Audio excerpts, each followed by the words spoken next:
Bizim insanlarımızda narahat edən xəstəliklərdən biri də təbii ki, podagradır. Podagra sidik turşusu duzunun yığılmasıdır. Baş barmağın ətrafında görürsünüz ki, yığılır və ən çox digər yerlərdə də ola bilər. Qızartı verir, kəskinləşəndə. Bəzən bir həftə, 3 gün, 5 gün, 10 gün kəskinləşir, sonra çəkilir geri. Bu kəskinləşəndə də sənkili saya verir. Yəni, o qədər şiddətli ağrı olur, yata bilmirsən, otura bilmirsən. Gecə də yata bilmirsən, ağrıdan, ayaqqabı geyinə bilmirsən. Onun da müalicəsində yenə Doktor Seyfəddin klinikasında çox gözəl nəticələrimiz var.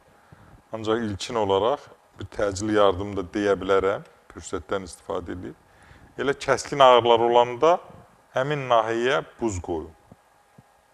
Buz ağrını kəsəcək və özünüz təəccüblənəcəksiniz. Ondan sonra təbii ki, müalicəsi olmalı ki, ağrılar bir də kəskin şəkildə geri qayıtmasın.